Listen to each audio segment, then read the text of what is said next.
Welcome to our channel. In this video, we're diving into a story that forever changed the course of China's history.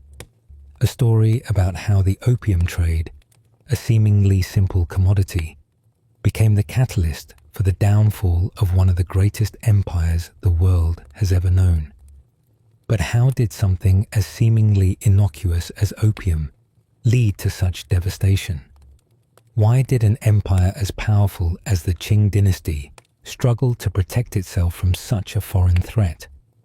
Today, you'll learn about how opium was not just a drug, but a weapon used by Western powers to weaken China and assert dominance. We'll explore how addiction, economic instability, and social unrest contributed to the outbreak of the Opium Wars, two conflicts that weren't just military clashes, but symbolize the collapse of an ancient civilization. Stay with us until the end to fully understand how these events led to the fall of an empire that had stood tall for centuries. If you enjoy this journey into history, please like, subscribe, and leave a comment telling us when and where you're watching from. Chapter 1. The Silent Threat. What was opium and why it was so destructive? In the early 19th century, opium was a word that most people in China were unfamiliar with. It was an exotic substance originating far away in India and elsewhere, but its impact would soon resonate across the vast expanse of the Qing Empire. Despite its seeming harmlessness, opium became a silent, creeping force that would change the course of Chinese history. To understand the full scope of its destructive power, we must first look at what opium really was, how it arrived in China, and why it was so deeply harmful to the country. Opium is a narcotic derived from the opium poppy plant, a flower with delicate petals and a deep history that stretches back thousands of years. When the opium poppy is harvested, its sap is extracted and dried, creating a potent drug. In its early forms, opium was used for medicinal purposes in many cultures, praised for its ability to numb pain and sedate the user. However, in China, opium quickly transitioned from a medical tool to a highly addictive recreational drug, which would become central to the downfall of the Qing Dynasty. The first known introduction of opium into China occurred during the 16th century, but it was not until the early 1800s that it became widespread. This was a time when Western colonial powers were expanding their influence across the globe, and the British Empire was no exception. The British had established a profitable trade with China, particularly in the areas of tea, silk, and porcelain. However, there was one significant issue. China had no need for most of the manufactured goods Britain was producing. The Chinese were self-sufficient and uninterested in foreign goods, leaving the British with a trade imbalance. To solve this problem, the British East India Company began exporting opium from India to China. Initially, the opium trade was small, but it quickly grew as demand in China increased. The British saw opium as a means of balancing their trade deficit. Opium was highly addictive, and its effects were soon felt across all levels of Chinese society. Opium began to seep into the country slowly, at first introduced in small quantities. For many, it was seen as a form of luxury, an indulgence available to the wealthy elite. The nobility, scholars, and businessmen of China were often the first to embrace the drug, using it in private gatherings, salons, and gatherings in the homes of the elite. Opium pipes became common in wealthy households, and soon enough, it began to infiltrate the social circles of Chinese society. But opium was not a simple recreational drug. It was a perilous one, and its true danger lay in its addictive properties. As more Chinese people used opium, the drug's grip on them grew stronger. With regular use, it became impossible for many to break free. Opium's numbing effects dulled the sharp edges of reality, and for people facing an increasingly turbulent world, it was an escape from the harshness of their lives. The more they used it, the more they needed it, and the deeper they sank into addiction. What made opium especially devastating was the way it spread. Addiction did not discriminate. It was not confined to a single social class or group. As the demand for opium grew, the drug made its way into the working class, the farmers, the laborers. Those who were once productive members of society became weakened and less able to work. In the fields, on the docks, and in the factories, opium's effects began to show. Workers no longer had the energy or focus to perform their duties, and soon entire communities were caught in the grip of addiction. Farmers, who were once the backbone of China's vast agricultural system, began to fall victim to opium's hold. As addiction spread, their productivity suffered. Fields were left untended, crops rotted, and food shortages became more common. This disruption in agriculture had a ripple effect on the rest of the economy, which began to slowly crumble under the weight of widespread addiction. The Qing government, already struggling with internal corruption, faced an even greater crisis. The rulers of China, under the Qing Dynasty, had long been wary of foreign influence, but they were unprepared for the devastating impact that opium would have on their empire. As more and more citizens turned to the drug, the government found itself powerless to stop it. Initially, they tried to regulate the opium trade, but the British, who were profiting immensely from the trade, were determined to continue. Opium was not just an illicit substance. It had become a commodity that was central to international trade.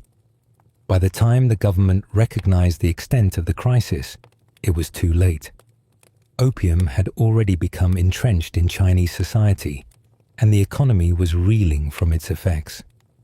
The Qing Dynasty, once a powerful force in Asia, was now struggling with social, economic, and political instability.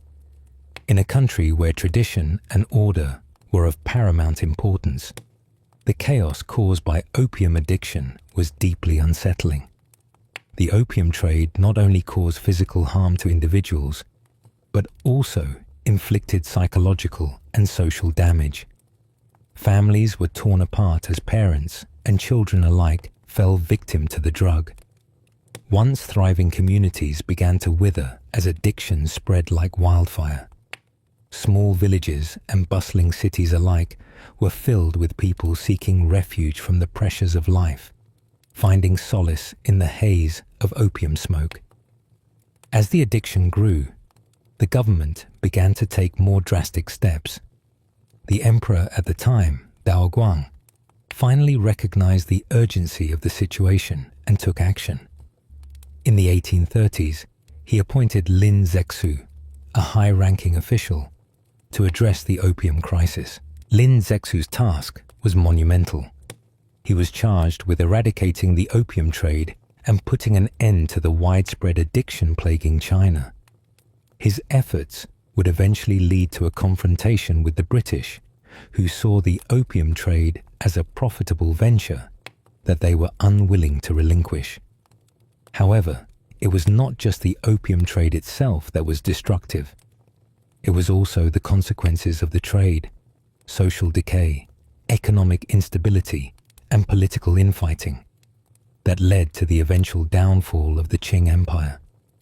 As the opium crisis worsened, the empire was no longer able to hold its ground against foreign powers or maintain order within its own borders. The seeds of conflict were sown, and the result would be the devastating Opium Wars, which would forever alter China's history. Opium's destructive power was not just in its addictive nature. It was in the way it corroded the very heart of Chinese society. It tore apart families, crippled the economy, and weakened the government. What began as a seemingly small issue of trade soon became the catalyst for the fall of a dynasty. Opium was not just a drug. It was a silent destroyer of one of the world's greatest empires, a force that would change the course of history forever. Chapter 2: The Opium Trade and Western Powers. A battle for profit. In the early 19th century, the Qing Dynasty was one of the most powerful empires in the world, controlling vast territories across East Asia. However, despite its strength, the empire found itself increasingly vulnerable to the expanding influence of Western powers. At the heart of this growing pressure was the opium trade, which became not just a commodity, but a weapon in the hands of foreign merchants and governments. The roots of the opium trade lay in China's insatiable appetite for luxury goods. Western countries, particularly Britain, sought to tap into the Chinese market, eager to sell their manufactured goods, especially textiles and machinery. But China was largely self-sufficient, producing everything it needed and showing little interest in foreign imports. The Chinese elite had little desire for Western products, and trade between China and the West was heavily imbalanced. The Chinese, however, had one commodity that was of immense value to the British: tea. Tea, along with silk and porcelain, was in high demand in Europe, and Britain found itself heavily importing from China. But for every pound of tea Britain bought, it needed to pay in silver, which was flowing out of British coffers in large amounts. By the early 19th century, Britain was facing a serious trade imbalance with China. Silver was leaving the country, and British merchants were desperate to find a way to reverse this flow of wealth. At the time, the British East India Company held a monopoly on trade with China. After much thought, they discovered an opportunity that would change history forever. The British had access to a growing supply of opium from their colonies in India, where it was being cultivated extensively. Opium, in the form of a potent, addictive drug, was a commodity that the British could sell to the Chinese in exchange for their prized tea. This trade would allow Britain to balance its trade deficit without the need to deplete its silver reserves. At first, the opium trade was small-scale, but it quickly expanded as demand in China surged. Opium was initially smuggled into the country through coastal ports, particularly Canton, modern-day Guangzhou, which was the main port for foreign trade. Western merchants, many of them British, saw an opportunity to profit enormously from the sale of the drug. By the 1820s, opium had become a significant part of the illegal trade with China, and by the 1830s, it was being traded in vast quantities. The opium trade created an economic web that intertwined the British, Indian, and Chinese economies in ways that had profound and far-reaching effects. The British East India Company, which controlled the trade in opium, was the main beneficiary. But it wasn't just merchants who benefited. The British government was also deeply involved in the opium trade, relying on the profits to fund its imperial ambitions around the world. The wealth generated from opium fueled the British Empire's expansion, including its wars and colonial endeavors in Africa and the Americas. The wealth from opium allowed the British to continue their economic dominance.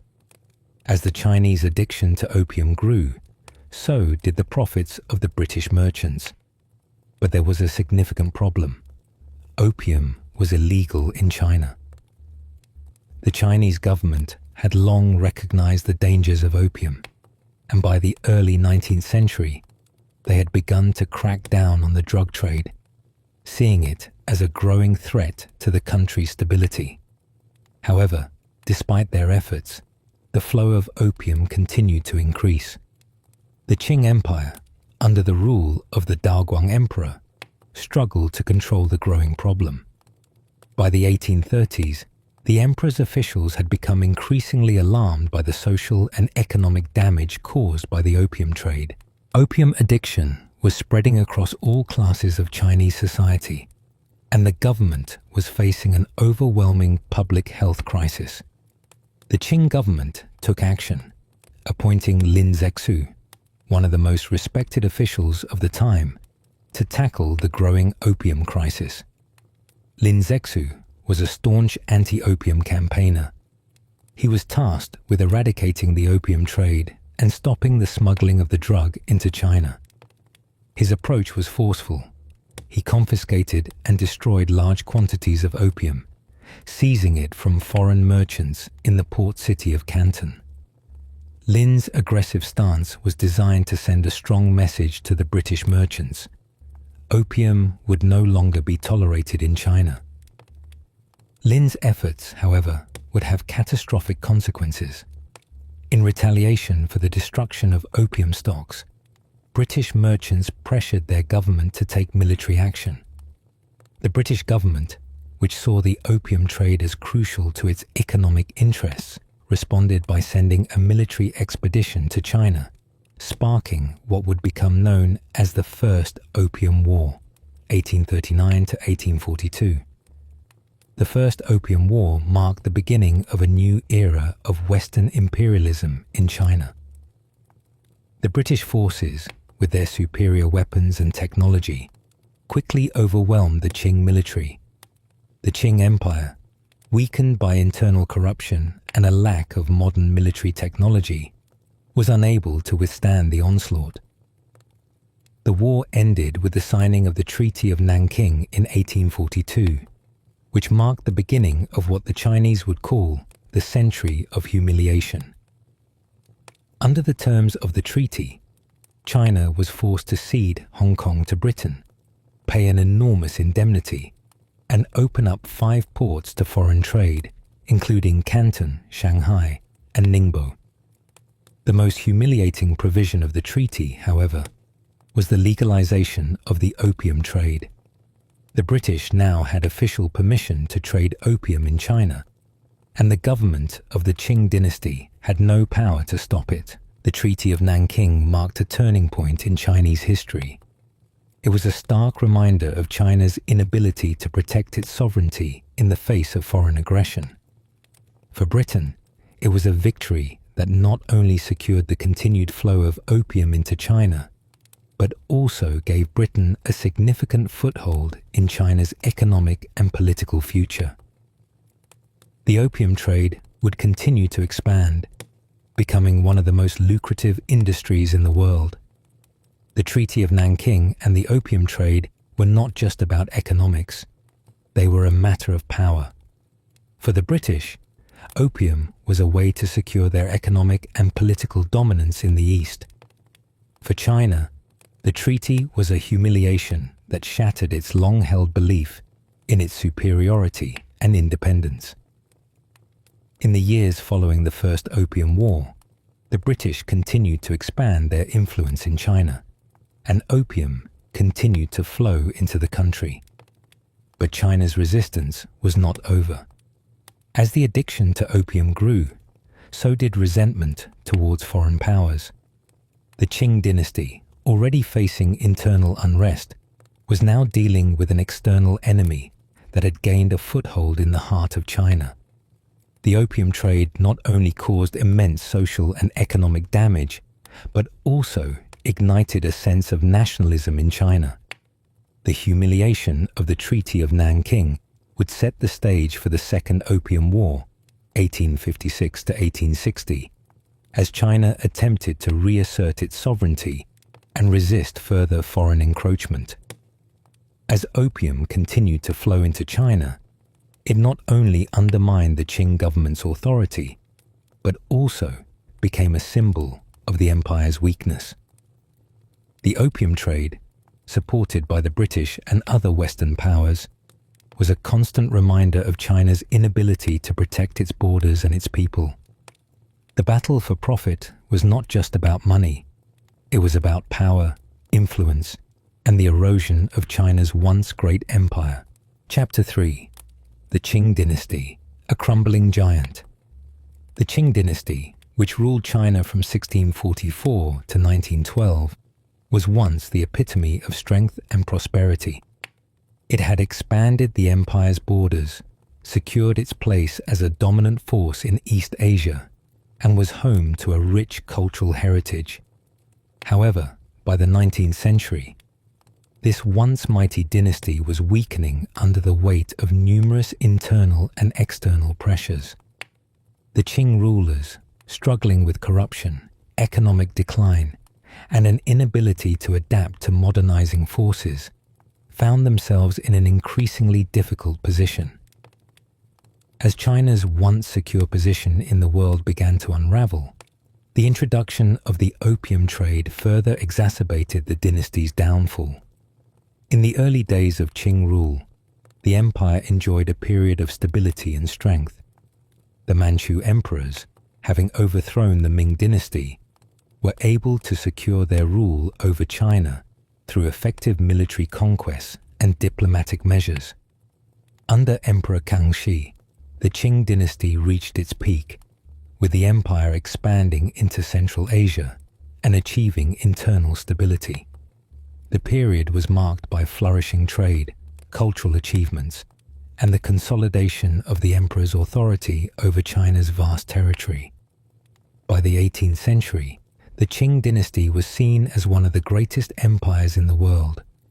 However, the 19th century presented challenges that the Qing dynasty was not prepared to meet. The empire had grown increasingly inward-looking, resistant to change, and disconnected from the evolving world outside its borders.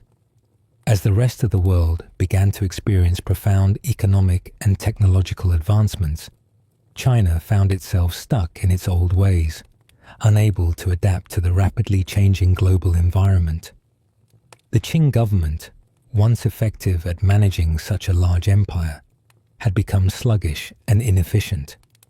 Officials were increasingly corrupt, and the once powerful bureaucracy had become a shadow of its former self. One of the most significant problems facing the Qing dynasty during this time was its population explosion. By the early 19th century, China's population had soared to over 400 million people, making it the largest in the world.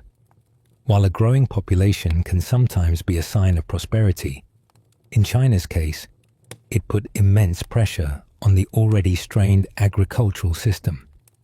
Farmers, who formed the backbone of the empire, found themselves struggling to meet the demands of feeding the growing population.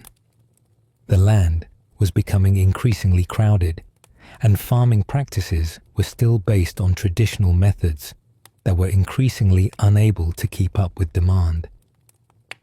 As a result, food shortages and famine became more common, particularly in the rural areas. The economic situation also grew dire as China's economy stagnated.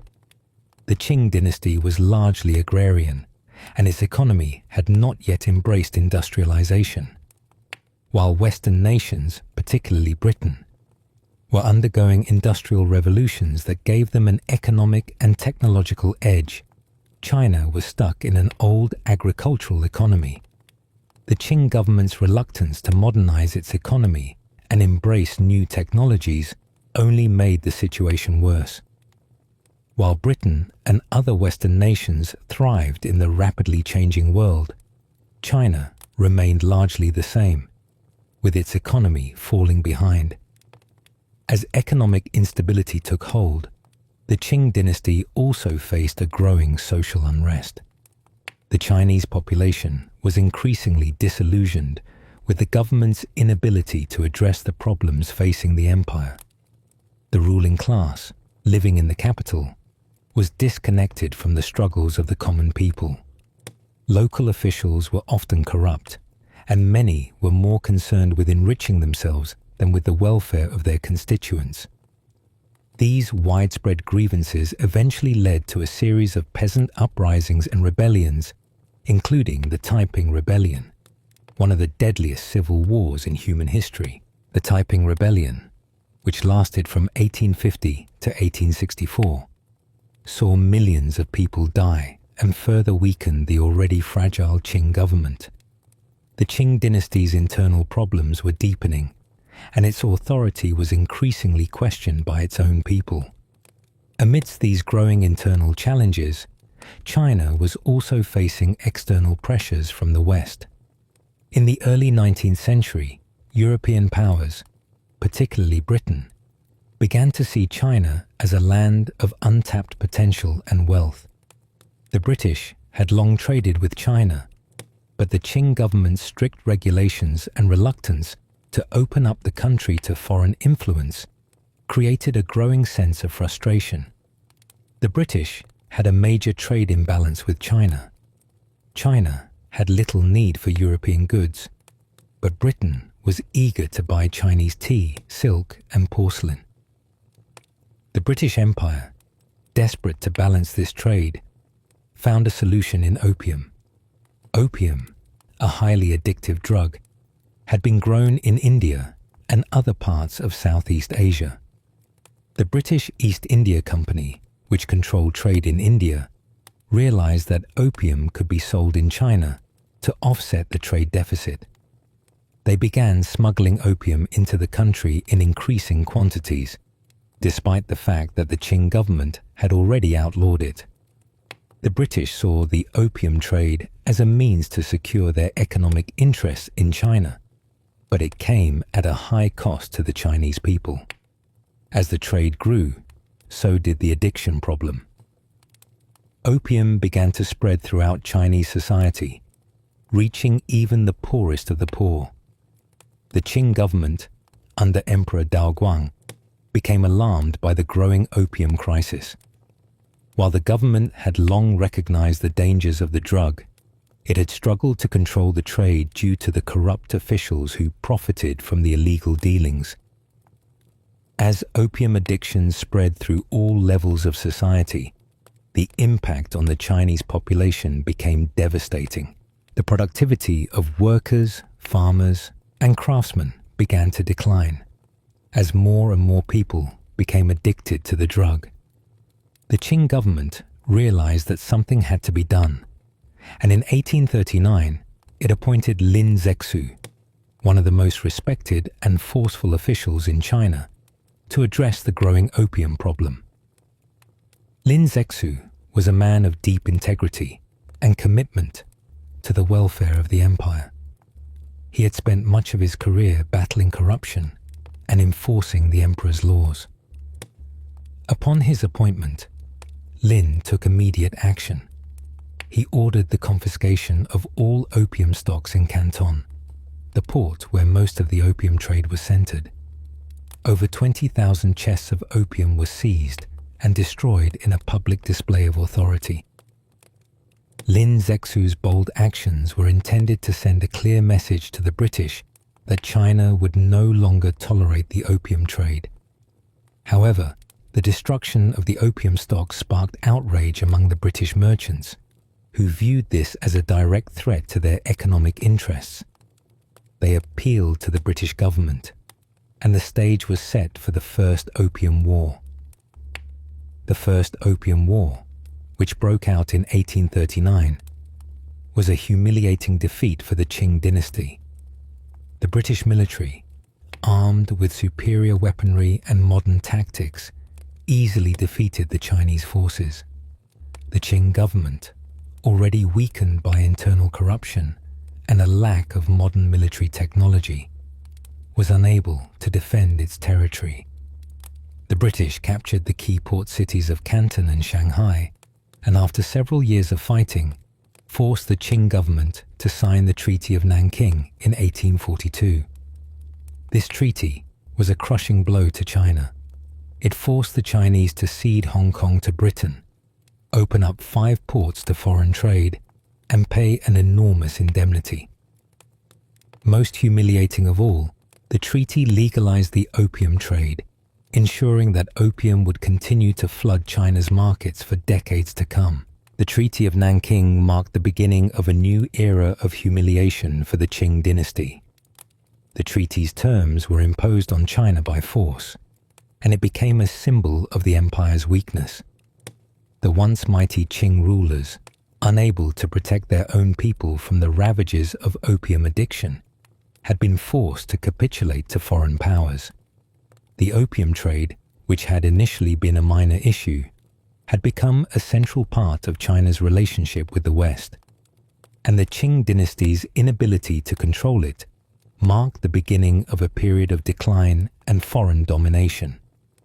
In the years that followed, the Qing dynasty would face increasing challenges from both within and outside its borders. The Second Opium War, 1856 to 1860, would further weaken the empire, and the Treaty of Tientsin, signed at the end of that conflict, would open even more ports to foreign trade. The Treaty of Tientsin, like the Treaty of Nanking, further eroded China's sovereignty and forced the Qing government to accept even more foreign influence. The opium trade, once seen as a small issue, had now become a defining feature of China's relationship with the West. It was a humiliating reminder of the Qing dynasty's inability to defend its people, its land, and its sovereignty. As the opium trade continued to flourish, it drained China's wealth, devastated its people, and further weakened the already fragile Qing government. The introduction of opium into China had, in many ways, become the catalyst for the dynasty's collapse. The Qing dynasty, once a proud and powerful empire, had been brought to its knees by foreign intervention, internal unrest, and the devastating effects of the opium trade.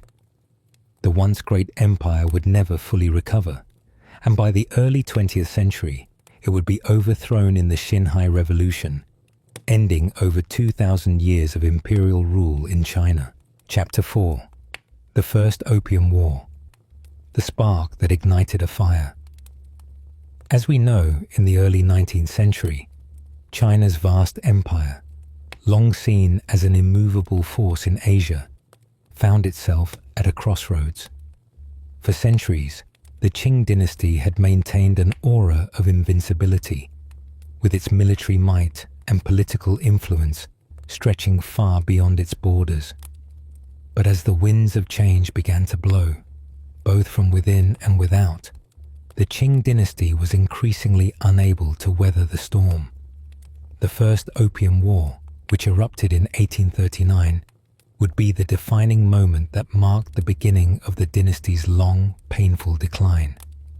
While China had long been a self-sufficient nation, producing everything it needed within its borders, the British Empire and other Western nations had begun to take an increasing interest in the country's vast wealth and untapped markets. The British, in particular, had long traded goods like tea, silk, and porcelain with China, but they found themselves facing a growing trade imbalance. While China had no particular interest in British manufactured goods, Britain was deeply interested in Chinese exports, especially tea, which was consumed in massive quantities back home. To address this trade imbalance, the British East India Company began importing opium, grown in British-controlled India, into China. The opium trade, though initially small-scale, quickly grew into a massive business that would change the course of history. The British had found a profitable way to balance the trade deficit with China, and they now had a commodity that was not only valuable, but highly addictive. The opium trade exploded in the 1820s and 1830s, flooding the Chinese market with the drug, and soon opium addiction became a rampant problem among all classes of Chinese society. What had started as a seemingly innocuous trade for a luxury product turned into a national crisis. The impact of opium on the Chinese population was devastating. Millions of people became addicted, productivity declined, and entire communities were brought to their knees as the opium epidemic spread like wildfire. At the time, the Qing dynasty, under the leadership of the Daoguang Emperor, was deeply concerned about the effects of the opium trade on Chinese society. The emperor, already faced with numerous internal problems, including corruption, rebellions, and a weakening economy, saw the opium trade as a direct threat to the stability of the empire. While the drug had already infiltrated the wealthy elite, it was now beginning to affect the lower classes as well, and the scale of addiction was growing uncontrollably. The Qing government, with its traditional policies of isolation and resistance to foreign influence, found itself struggling to contain the disaster. By 1839, the Qing government had finally reached a breaking point. Emperor Daoguang appointed Lin Zexu, a respected official, to take decisive action against the opium trade. Lin Zexu, known for his strict adherence to the law and his unwavering dedication to the welfare of the empire, was chosen to lead the campaign against opium smuggling. He was tasked with eliminating the opium trade, and he moved quickly and decisively to do so. Lin Zexu's approach was uncompromising. He ordered the confiscation of all opium in the port city of Canton, Guangzhou, which was the main entry point for opium into China. Foreign merchants, primarily British, who had been dealing opium illegally, were targeted. Lin confiscated and destroyed over 20,000 chests of opium, which were worth millions of dollars at the time. The destruction of the opium sent a clear message to the British.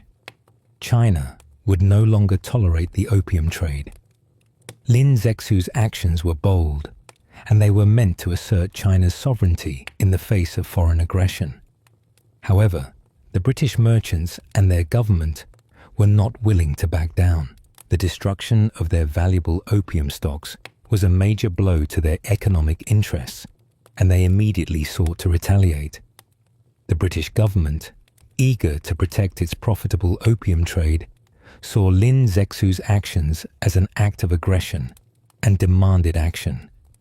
In response, Britain sent its military forces to China in what would soon become the First Opium War. The British military was vastly superior to the Qing forces, both in terms of training and technology. While the Qing Empire had once boasted a powerful military, its forces were now outdated, ill-equipped, and poorly trained compared to the modern British forces. The British Navy, with its advanced warships, easily outclassed the Qing forces, which relied on outdated tactics and technology. The war quickly turned in favor of the British. The British forces, led by Sir Henry Pottinger, captured several key cities along China's southern coast, including Canton, and they blockaded the Chinese coastline, cutting off vital trade routes. The Qing military, unable to defend its ports or protect its people, was powerless in the face of British firepower. The Treaty of Nanking, signed in 1842, officially ended the First Opium War, and its terms were a crushing defeat for China. Under the Treaty of Nanking, China was forced to cede Hong Kong to Britain, open up 5 ports, Canton, Shanghai, Ningbo, Fuzhou, and Xiamen, to foreign trade, and pay a large indemnity to cover the costs of the war. The most humiliating part of the treaty, however, was the legalization of the opium trade. The British, who had fought the war to protect their economic interests, were now allowed to continue importing opium into China without any restrictions. The Qing government, once a powerful force in Asia, had been forced to bow to British demands, and the empire's sovereignty had been severely compromised. The Treaty of Nanking marked the beginning of a new era for China, one of foreign humiliation and subjugation. The treaty was the first of many unequal treaties that China would be forced to sign with foreign powers in the 19th century. These treaties, signed under duress, granted Western nations significant control over Chinese territory, trade, and policy, undermining China's ability to govern itself. The First Opium War, which had started as a conflict over a seemingly trivial commodity, had profound consequences for China's future. The effects of the First Opium War were felt far beyond the battlefield. The treaty's terms devastated the Chinese economy, as the indemnities and trade concessions led to an outflow of wealth from the country. The opium trade, now officially legalized, continued to grow and spread throughout China, further deepening the social and economic crisis. The Qing Dynasty's ability to govern effectively was undermined, and the country's internal stability began to deteriorate. The First Opium War also had significant political and cultural consequences. The Qing government, humiliated by the terms of the Treaty of Nanking, found its legitimacy seriously weakened. The emperor and his officials were seen as unable to protect China from foreign aggression, and their authority was increasingly questioned by the Chinese people. The war also sparked a nationalist backlash against foreign influence, leading to increasing resentment toward the West. The opium trade, which had once been a relatively minor issue, had now become a symbol of China's vulnerability and subjugation. In the years following the First Opium War, the effects of the conflict and the Treaty of Nanking continued to reverberate throughout Chinese society. The country's loss of sovereignty, the imposition of foreign economic controls, and the spread of opium addiction had a profound impact on China's political, social, and economic landscape. The Second Opium War, which broke out in 1856, was another chapter in China's struggle against Western powers, and it further exacerbated the country's crisis. The Treaty of Tientsin, signed after the Second Opium War, forced China to open even more ports to foreign trade and extend foreign privileges within its borders. The First Opium War had shattered China's illusion of invincibility and laid bare the empire's weaknesses. It marked the beginning of a long period of decline, during which China would be forced to endure foreign humiliation, internal unrest, and widespread social upheaval.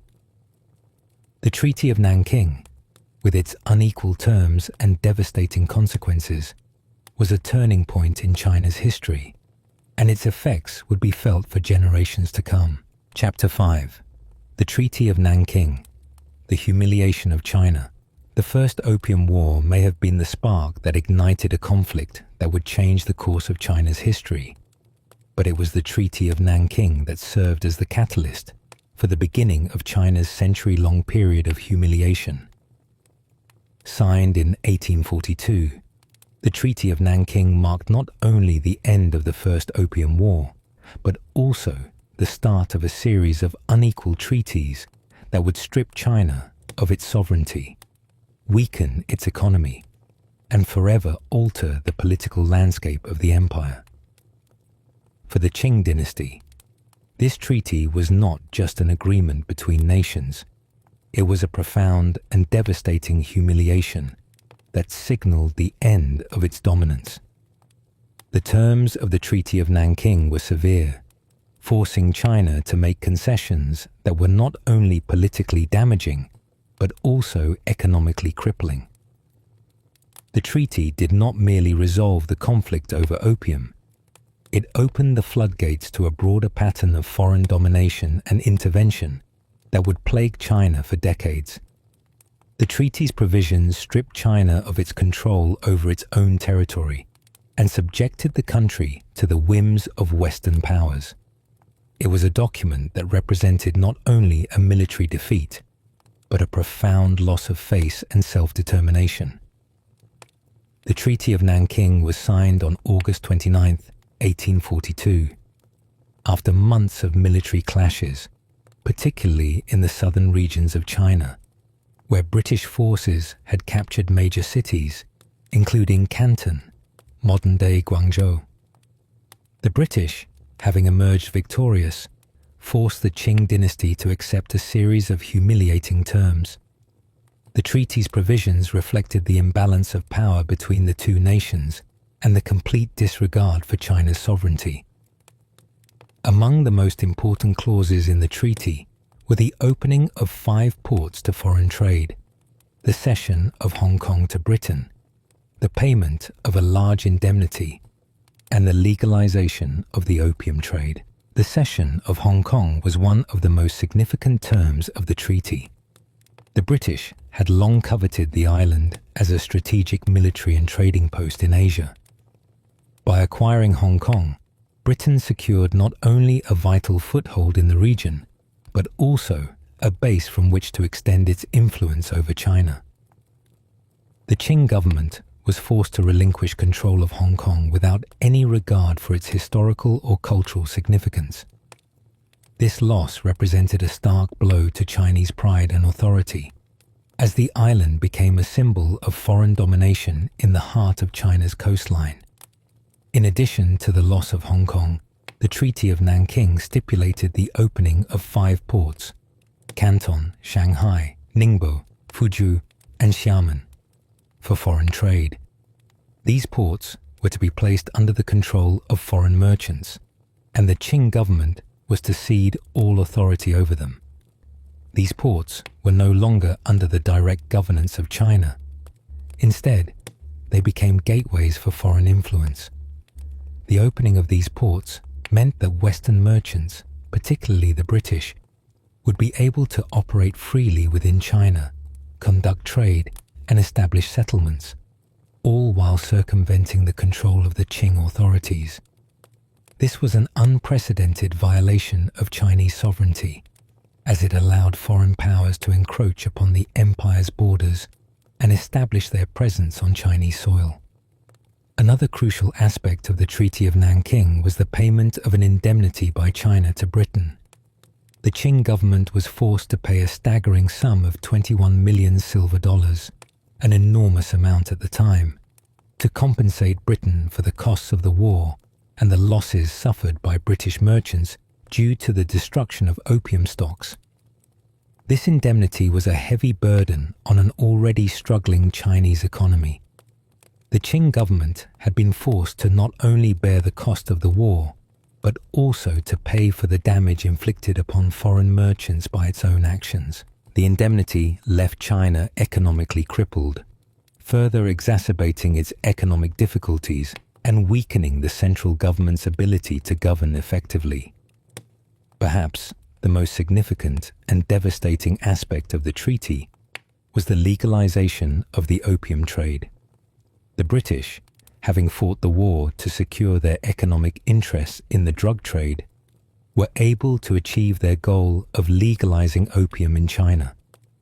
The treaty made opium a legitimate trade commodity, and British merchants were allowed to continue importing and selling opium in China without interference from the Qing government. The legalization of the opium trade was a bitter blow to China, as it meant that the very substance responsible for the widespread addiction and social decay in the country would be allowed to continue flooding the market. The Qing government, which had tried to suppress the opium trade for years, had been forced to concede to British demands, further eroding its authority and prestige. The Treaty of Nanking had immediate and profound consequences for both China and Britain. For China, the treaty was a devastating blow to its sovereignty, as it signified the beginning of a long period of foreign intervention and humiliation. The Qing Dynasty, once seen as one of the most powerful empires in the world, had been forced to sign an unequal treaty that undermined its authority and prestige.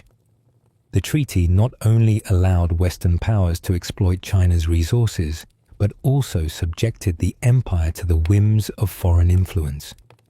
In the years that followed, the Qing dynasty would face additional humiliations at the hands of foreign powers, as they forced China to sign more unequal treaties, each one further weakening the empire's control over its territory.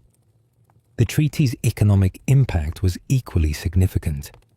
The indemnity payments, combined with the opening of new ports to foreign trade, severely strained China's finances. The Qing government was forced to divert resources away from domestic issues and focus on paying off the massive war indemnity. This further weakened the government's ability to address the economic problems that had been plaguing China for years. The influx of foreign goods into China, particularly British manufactured goods, began to undermine Chinese industries and stifle domestic production. The flood of opium into the country also continued to wreak havoc on China's social fabric, as addiction spread and more people became dependent on the drug. The economy, already in decline, was further crippled by the influx of foreign trade and the loss of control over Chinese resources. The Treaty of Nanking also had political consequences that reverberated throughout the Qing Dynasty. The humiliation of the treaty shattered the legitimacy of the Qing government in the eyes of the Chinese people. The emperor and his officials were seen as weak and incapable of defending China from foreign aggression. The treaty, which had been signed under duress, became a symbol of the Qing dynasty's failure to protect its sovereignty and maintain control over its own territory. The Qing government, already struggling with internal rebellions and corruption, now faced widespread popular discontent. The growing resentment toward foreign powers and the inability of the Qing government to address the challenges facing the empire laid the groundwork for further unrest and rebellion in the years to come.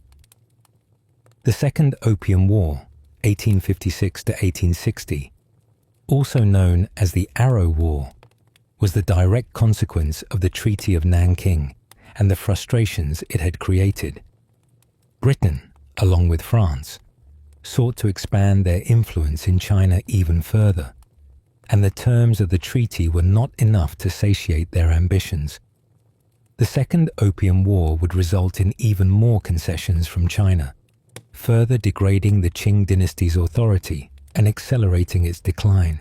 The Treaty of Tientsin, signed at the end of the Second Opium War, expanded the privileges granted to foreign powers, allowing them to establish more ports of trade and further eroding China's control over its own territory.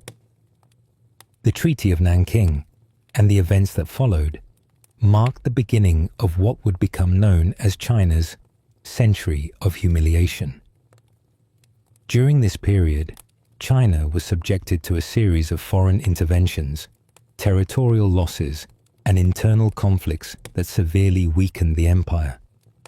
The Qing dynasty, once a dominant force in Asia, was reduced to a shadow of its former self. Foreign powers carved out spheres of influence within China, and the Chinese people were subjected to exploitation, oppression, and foreign control. The opium trade continued to devastate the population, and addiction remained rampant throughout the country. In many ways, the Treaty of Nanking represented the culmination of China's failure to adapt to the changing world. The Qing dynasty, which had once been powerful and proud, had failed to modernize, and its resistance to foreign influence had left it vulnerable to Western imperialism. The treaty was a direct consequence of China's inability to defend its sovereignty and its failure to address the challenges of the modern world. While the Treaty of Nanking was a turning point in Chinese history, it was also a warning. It signaled the beginning of China's prolonged struggle against foreign powers and internal strife. The humiliations suffered by the Qing dynasty in 1842 would have lasting effects on Chinese society, politics, and identity.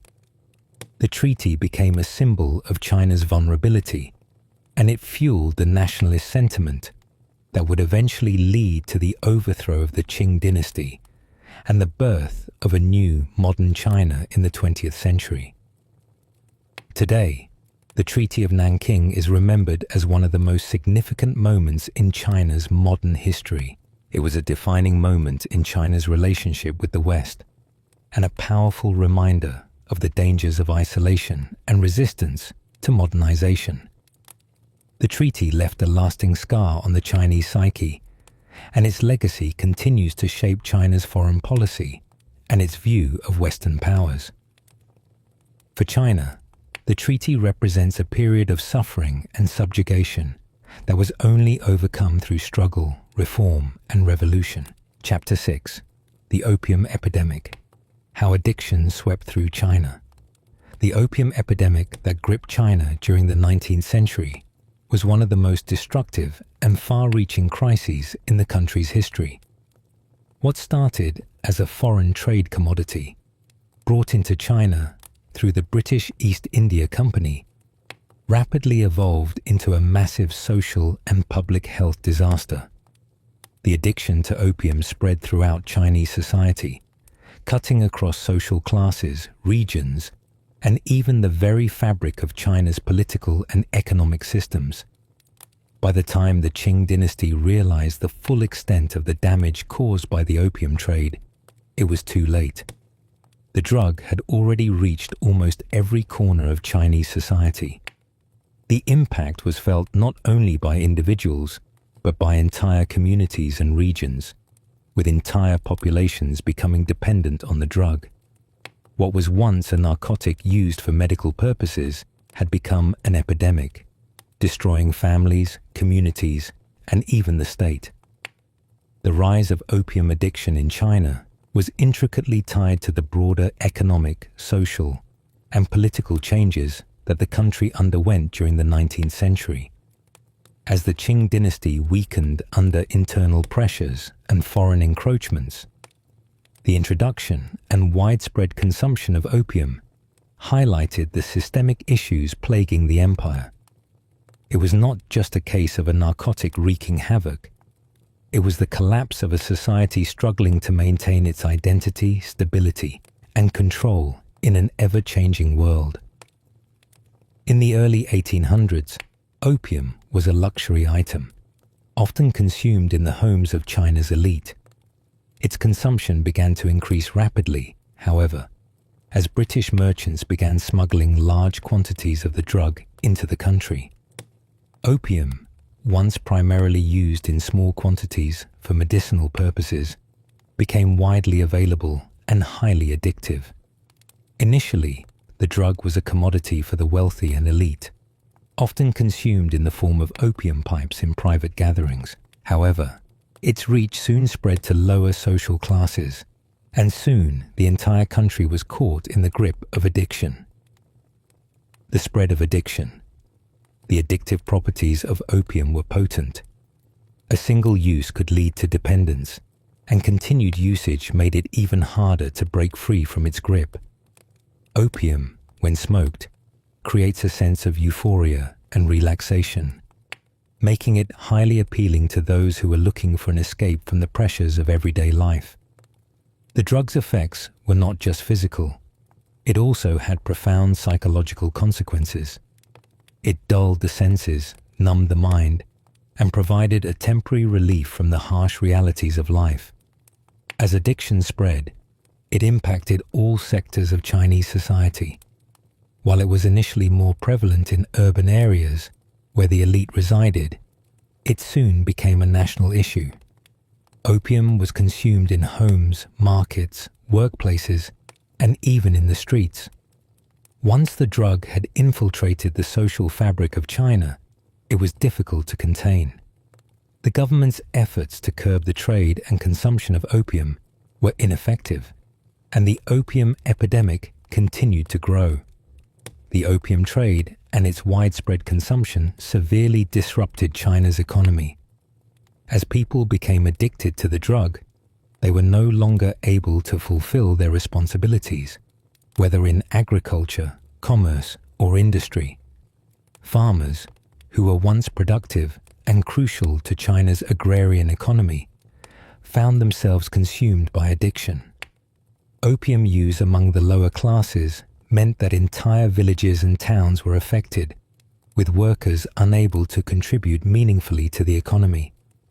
Additionally, the drug trade itself became a major financial drain, as large sums of money flowed out of China to foreign merchants, rather than circulating within the domestic economy. The Qing government, which had already been weakened by internal strife and foreign pressure, struggled to address the opium epidemic. Attempts to ban the trade were largely unsuccessful, and the government's lack of control over the country's borders meant that opium continued to flood into China. Lin Zexu, the Qing official tasked with eradicating opium use, was one of the few to actively combat the drug. His aggressive policies led to the destruction of vast quantities of opium in Canton in 1839. But his actions also provoked the British, leading to the First Opium War. The resulting Treaty of Nanking forced China to accept the opium trade, further solidifying the hold that foreign powers had over the country's economy. Social and cultural impact. The social impact of the opium epidemic was devastating. Opium use affected every level of society, from the emperor to the common people. It undermined the very fabric of Chinese society, causing widespread family breakdowns and generational poverty. As men became more addicted to the drug, they were less able to provide for their families. The addiction to opium often led to financial ruin, as individuals and families spent their resources on the drug rather than on essential needs like food or clothing.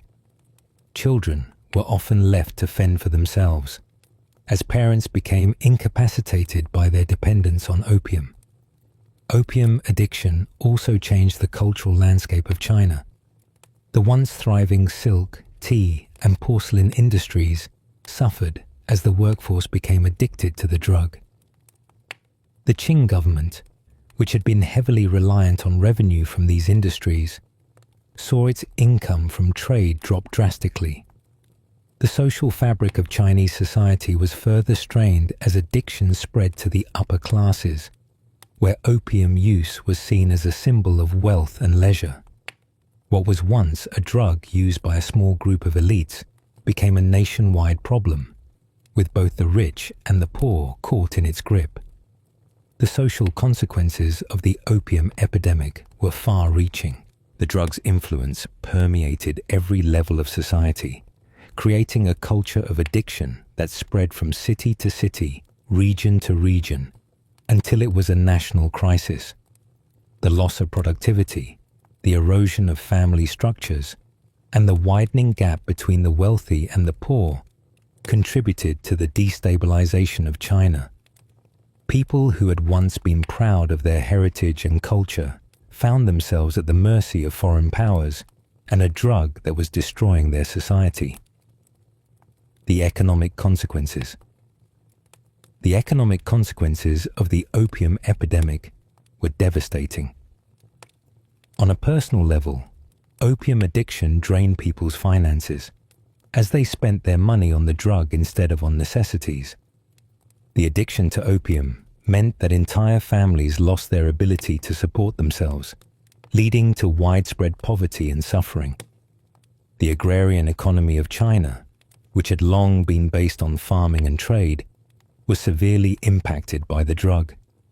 Farmers, who were essential to the country's food production, were increasingly unable to tend to their crops, and entire villages became less productive as their populations fell victim to addiction.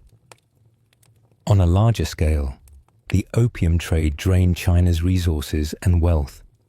The British, who had introduced the drug, profited immensely from its trade.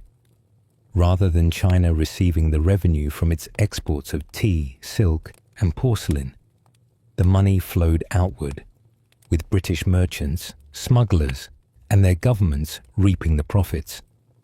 The Chinese government, which had long been self-sufficient, found itself at the mercy of foreign traders, with much of the wealth in the country leaving the hands of the Chinese people. Opium became one of the most profitable commodities in the global market, and China's wealth was systematically drained. The Qing Dynasty's attempts to tackle the opium crisis failed to address the deeper issues that had led to the epidemic. The collapse of the empire's economic structure, the weakening of its central government, and the increase in foreign intervention all contributed to the continued growth of the opium trade. The inability of the Chinese government to regulate its own borders, combined with the strength of foreign powers like Britain, meant that China was unable to control the flow of opium into its markets. The impact on governance. The opium epidemic was not just a public health crisis. It was also a political and governmental issue. The Qing Dynasty, already weakened by internal strife, was ill-equipped to handle the scale of the opium crisis. The government's inability to protect the Chinese people from the ravages of opium addiction led to a loss of trust in the ruling authorities. The Qing Dynasty, which had once been viewed as a stabilizing force in China, was now seen as a government unable to fulfill its most basic duties. The decline in public faith in the emperor and his officials contributed to widespread discontent, which would eventually explode into rebellion. The economic and social fallout from the opium epidemic further undermined the government's legitimacy. The Qing dynasty's inability to tackle the opium trade or address the growing addiction crisis left it vulnerable to foreign powers and internal uprisings. The Taiping Rebellion, which broke out in 1850, was a direct result of the widespread suffering caused by the opium epidemic. The rebellion, which would become one of the deadliest conflicts in history, was fueled by the anger of a population that had been devastated by addiction and its associated problems. China's political system, which had once been strong and resilient, was now in a state of flux. The opium epidemic, which had started as a relatively small issue, had become one of the defining crises of the 19th century. As opium addiction spread, the Qing government's ability to govern effectively crumbled. The emperor and his officials found themselves unable to stop the tide of addiction, and their authority was increasingly questioned by a population in crisis. The role of foreign influence. The opium epidemic in China did not occur in a vacuum. The role of foreign influence in the spread of addiction cannot be overstated. Western powers, primarily Britain, played a critical part in fueling the epidemic. The introduction of opium to China was not a random event. It was part of a larger geopolitical strategy aimed at securing economic dominance in the region. The British East India Company, which had control over vast opium production in India, was the primary driver of the opium trade in China. Britain's desire to rectify its trade imbalance with China laid the foundation for the massive opium trade that would eventually flood the country. Britain's export of opium into China was not just an economic endeavor. It was a deliberate attempt to undermine China's sovereignty and assert control over the region. In the early 19th century, China had little use for Western goods, particularly industrial products that Britain was producing in large quantities.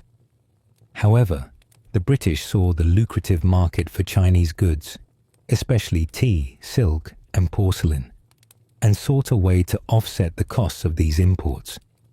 Opium provided the perfect solution. By flooding the Chinese market with opium, the British East India Company not only rebalanced trade by using the drug to exchange for Chinese goods, but also ensured a steady stream of income for its own coffers. Opium was the key to British commercial success in China, and its widespread distribution ensured that Chinese society became dependent on the drug. This economic manipulation was not just about gaining wealth. It was about breaking the resistance of a nation that had remained largely impervious to foreign influences for centuries. As opium addiction spread throughout China, it had far-reaching consequences on the country's economy. The drain of silver that had initially flowed into China through the exchange for tea and silk now began to flow out of the country as Chinese consumers exchanged their money for opium. What had once been a thriving domestic economy now found itself increasingly dependent on foreign drug imports. British merchants, operating under the protection of British colonial authorities, continued to flood the Chinese market with opium. Although the Qing government made attempts to curb the trade, such as Lin Zexu's famous destruction of opium stocks in 1839, foreign interests were so deeply entrenched that these efforts were ultimately futile. After the First Opium War, the Treaty of Nanking forced China to legalize the opium trade, further solidifying Britain's hold on the Chinese economy. In a sense, the opium trade became the primary mode of foreign economic influence in China, turning the country into an opium-dependent economy. The treaty forced the Qing Dynasty to allow foreign trade to continue under the terms dictated by Western powers, undermining China's ability to protect its economy from foreign exploitation. The foreign merchants who benefited from the opium trade grew wealthier, while China's traditional economy continued to collapse under the weight of addiction and its associated social problems. The collapse of social structures. The epidemic of opium addiction took a heavy toll on Chinese society, not just on the addicted individuals, but on the social structures that held the empire together. China's traditional Confucian values had long been the cornerstone of its social order. These values emphasized family, respect for elders, filial piety, and moral integrity. The addiction to opium tore at the very fabric of this social order. As addiction spread, families were torn apart. The head of the household, typically the father or eldest male, who was supposed to be the protector and provider for the family, became incapacitated by addiction. Unable to provide for his family, he was no longer able to uphold his role as a leader within the family structure. This collapse of the patriarchal family model was devastating for Chinese society, where family was seen as the cornerstone of all relationships. As the addiction crisis deepened, entire communities began to disintegrate. Those who had once been industrious workers, farmers, and merchants were now distracted, lethargic, and often impoverished by their need for opium. Whole villages were affected as the working population grew addicted to the drug. Agricultural productivity plummeted as farmers spent their time and money on the drug instead of on their fields. The economic loss was not just in the agricultural sector, it also affected the urban workforce. Laborers in the cities, who once sustained China's vibrant economy, now found themselves trapped in the cycle of addiction, unable to perform the work needed to keep their cities running. Opium addiction also had devastating effects on public health. As the drug spread, it weakened the health of entire populations. Those who smoked opium regularly were at risk for a range of diseases, including tuberculosis, pneumonia, and other respiratory issues. Addiction took a toll on mental health as well. Opium users, after prolonged exposure, began to show signs of cognitive decline, depression, and psychosis, which further exacerbated the social instability already plaguing the empire. The devastation of families, the breakdown of community life, and the public health crisis created a toxic environment in which the Qing government struggled to respond. Despite the efforts of individuals like Lin Zexu, the government's response to the epidemic was largely ineffective, and the damage to social structures continued to worsen. This erosion of social cohesion was one of the reasons why the Qing Dynasty, already weakened by other internal rebellions, was unable to control the opium crisis or mitigate its effects. Resistance and rebellion. The widespread devastation caused by opium addiction gave rise to numerous resistance movements and uprisings within China. The most famous of these was the Taiping Rebellion, which broke out in 1850 and became one of the deadliest conflicts in history.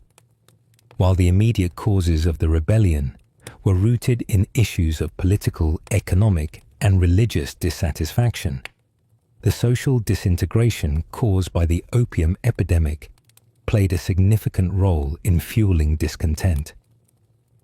The Taiping Heavenly Kingdom, led by Hongshuquan, rejected the authority of the Qing government and sought to establish an alternative society based on religious and social reforms. The movement gained significant traction among the Chinese peasants, many of whom had been affected by the social and economic consequences of opium addiction.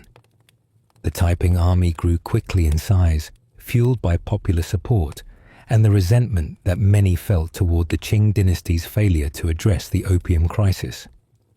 The rebellion, which lasted until 1864, resulted in the deaths of millions of people. It weakened the Qing dynasty, which was already struggling to assert its authority. The Taiping forces were able to capture large swathes of territory, including Nanjing, and had a profound impact on China's political landscape. While the Qing government eventually defeated the Taiping army, the rebellion further demonstrated the deep-rooted discontent that had spread across China due to the effects of the opium epidemic. But the Taiping rebellion was not the only instance of resistance to the Qing government during this time.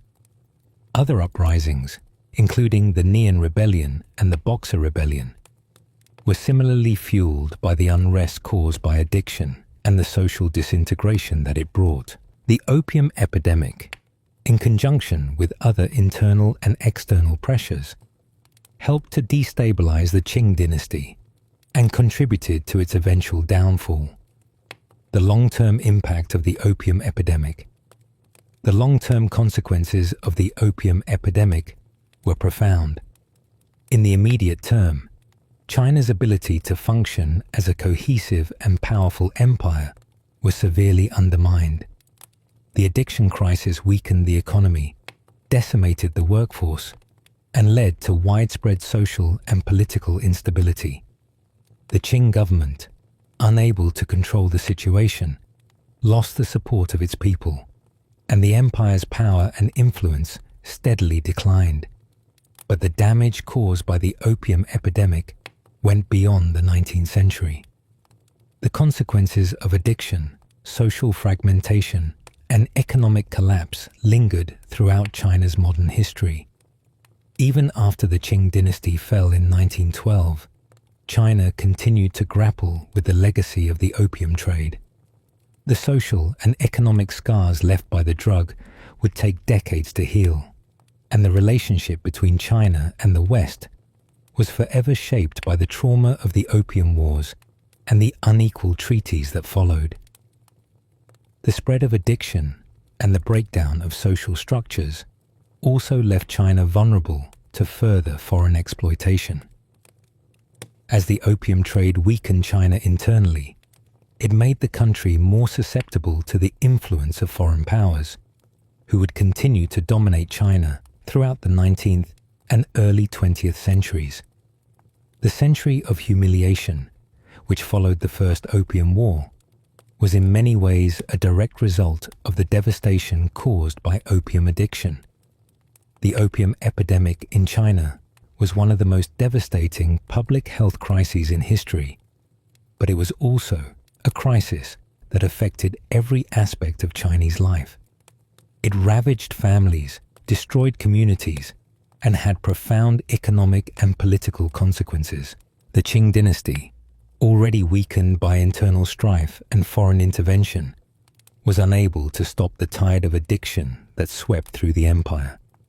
As the drug flooded China's markets and society, it created a spiral of destruction from which China would take decades to recover. The opium epidemic stands as a stark reminder of the devastating effects that a single trade commodity can have on an entire nation and its people. Chapter 7. The Second Opium War, a final blow to China's sovereignty. By the mid-19th century, the Qing dynasty found itself already weakened from within and under immense pressure from the outside. The First Opium War had already inflicted a major blow to China's pride and sovereignty, setting the stage for a series of humiliations that would define the century to come. The Treaty of Nanking, which ended the First Opium War, opened up China to foreign trade, ceded Hong Kong to Britain, and legalized the opium trade. But the treaty's provisions only partially satisfied Western powers, who sought even greater control and influence over China. These foreign powers, particularly Britain and France, would soon return to demand more from China, leading to the eruption of the Second Opium War, 1856 to 1860, also known as the Arrow War.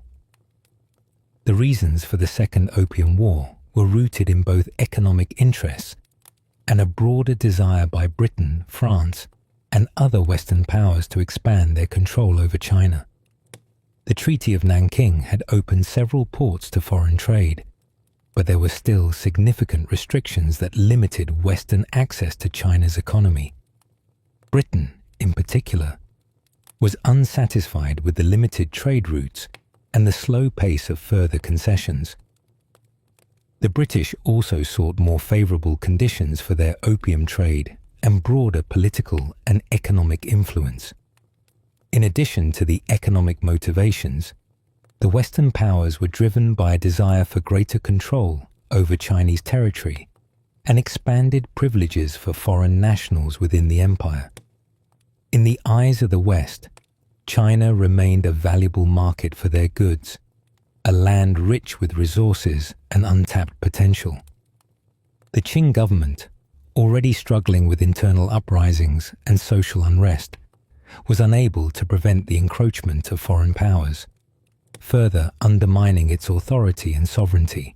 The immediate spark for the Second Opium War came in 1856, when the Chinese authorities seized a British-registered ship called the Arrow, accusing its crew of piracy. The British used this as a pretext for military action, claiming that the seizure violated the terms of the Treaty of Nanking and that China had violated the rights of British nationals. The incident quickly escalated, and Britain, with the support of France, declared war on China. The French, having their own grievances, including the execution of a French missionary in southern China, joined the British in the conflict. What followed was a brutal military campaign in which China, already weakened by years of internal strife and foreign encroachment, was unable to defend itself effectively. The Second Opium War was devastating for the Qing Dynasty. The military capabilities of Britain and France far outstripped those of China.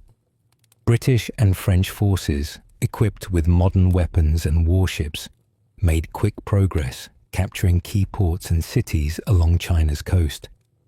The Chinese were unable to stop the onslaught, and the war soon spread from the southern coastal areas to Beijing. The Qing forces, poorly equipped and led by ineffective commanders, could do little to halt the foreign advance. The military superiority of the Western powers was overwhelming, and China's inability to modernize its forces or develop a strong defense left it vulnerable. In 1858, after several years of fighting, the Qing government, realizing it was unable to win the war, agreed to sign the Treaty of Tianjin under duress. This treaty, however, was never ratified by the Qing emperor. As a result, the fighting continued, and the foreign forces advanced further into China.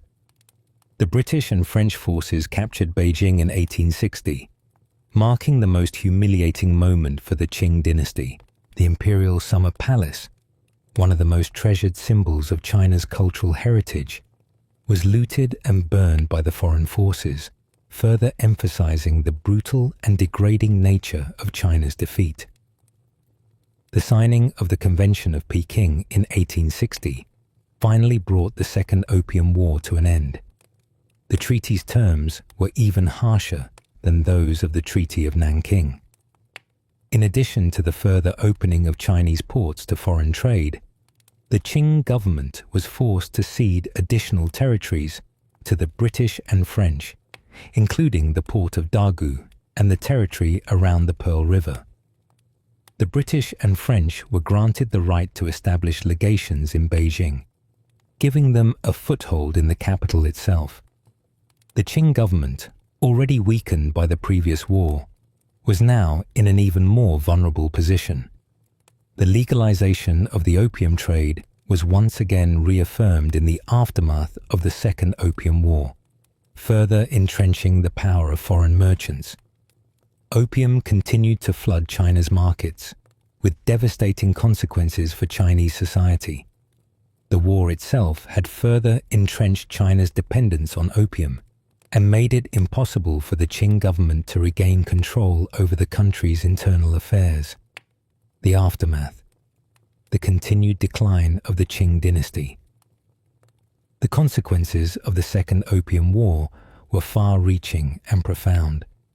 The Treaty of Tianjin and the Convention of Peking further degraded China's sovereignty and subjected the country to even greater foreign control. China's economic and political systems were further destabilized, and the Qing dynasty's authority was irreparably damaged.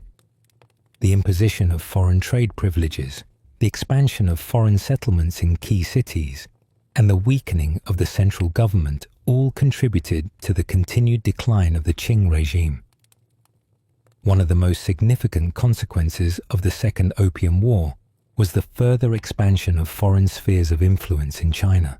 Western powers, particularly Britain, France, and later the United States, gained more rights and privileges within China's borders.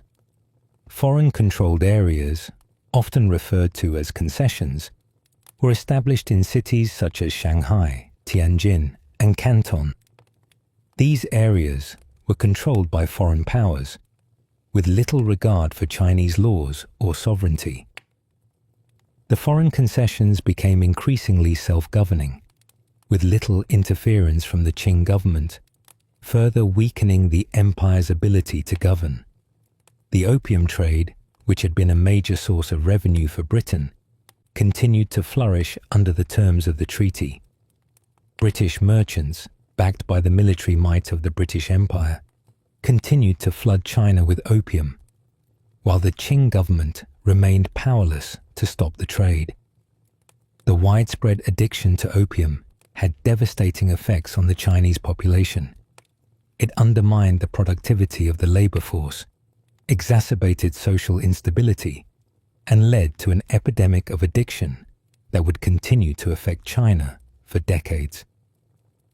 The Qing government, already facing widespread corruption and inefficiency, was unable to address the public health crisis created by opium.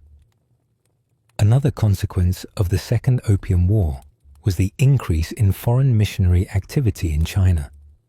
The Treaty of Tianjin and the Convention of Peking granted foreign missionaries the right to preach and establish churches throughout China. This led to a dramatic increase in Christian missionary activity, particularly in the southern and coastal regions of China. While the Qing government had traditionally been suspicious of foreign religious influences, the terms of the treaty allowed foreign missionaries to operate openly. This led to tension between the foreign Christian missionaries and the Chinese population, who saw the influx of foreign religious influence as yet another intrusion on their traditional way of life. The continued erosion of Chinese sovereignty and the widespread foreign influence in the country contributed to the growing sense of nationalism among the Chinese people. The Qing dynasty's inability to protect the country from foreign aggression led to widespread resentment and anger toward the ruling regime. This resentment would fuel the rise of revolutionary movements and nationalist sentiment in the latter half of the 19th century and early 20th century. The Taiping Rebellion, which had begun before the Second Opium War, would intensify as the Qing government struggled to regain control over the country. The rebellion, which sought to overthrow the Qing dynasty and establish a new religious and political order, became one of the deadliest conflicts in history. The Qing dynasty, weakened by internal strife and foreign intervention, was unable to effectively suppress the rebellion. The devastation caused by the Taiping Rebellion coupled with the effects of the Second Opium War, further weakened the Qing regime and accelerated its decline. The legacy of the Second Opium War. The Second Opium War and the treaties that followed were a turning point in Chinese history. The Qing Dynasty, once one of the most powerful empires in Asia, was reduced to a shadow of its former self.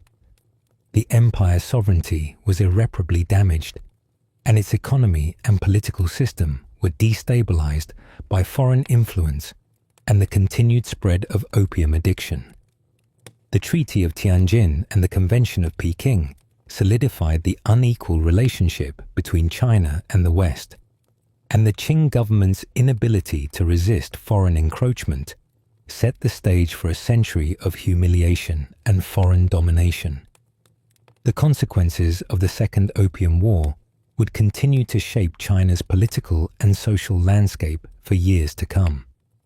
The loss of sovereignty, the influx of foreign goods, and the widespread addiction to opium led to a loss of national identity and pride. The Qing Dynasty, which had once been a powerful force in Asia, was now reduced to a puppet state controlled by foreign powers. The rise of nationalism and revolutionary movements, fueled by resentment toward foreign domination, would ultimately lead to the fall of the Qing Dynasty in 1912. The Second Opium War was not just a military conflict, it was a battle for China's future. The consequences of the war, including the expansion of foreign control, the continued devastation of the opium trade, and the weakening of the Qing government, would leave a lasting impact on China. The century that followed the Second Opium War would be marked by foreign intervention, internal strife, and a search for national renewal. The legacy of the Second Opium War is a testament to the resilience of the Chinese people, who, despite centuries of foreign domination, would ultimately rise to reclaim their sovereignty and rebuild their nation. Chapter 8. The Economic Impact. How Opium Destroyed China's Economy. The opium trade was one of the most catastrophic forces to ever impact China's economy. What started as an economic solution to Britain's trade imbalance quickly spiraled into an uncontrollable epidemic that devastated Chinese society and its economic systems. The British, seeking to redress their trade deficit with China, introduced opium in exchange for China's prized tea, silk, and porcelain. Opium, once a mere commodity, turned into an economic crisis that drained China's wealth, destabilized its agricultural system, and left the country vulnerable to foreign exploitation. When opium began to flood Chinese markets in the early 19th century, it wasn't immediately recognized as the economic calamity it would become. Initially, opium's distribution in China was limited, but as the British East India Company gained access to vast amounts of the drug through their Indian colonies, the scale of trade rapidly increased. Opium addiction was not just a personal health problem. It became a national catastrophe with massive implications for China's economy, politics, and society. In many ways, the opium epidemic would become the economic backbone for Western imperialists, while simultaneously sowing the seeds for China's prolonged economic and political decline. One of the immediate effects of the opium trade was the massive outflow of silver from China. Before opium entered the market, China's economy was based on silver as its primary currency, and the country had a strong trade surplus with Europe, particularly Britain. Chinese goods like tea, silk, and porcelain were in high demand across Europe, and China had little need for foreign manufactured goods. This meant that Britain had to pay for Chinese exports with silver, which was depleting their national reserves. The introduction of opium, however, offered Britain a new avenue to resolve its trade imbalance. By flooding China with opium, British merchants could receive silver in exchange for the drug, and the money flow began to leave China in vast amounts. Opium addiction became widespread among all levels of Chinese society, and the silver needed to purchase the drug left the country at an alarming rate. The economic consequence was devastating.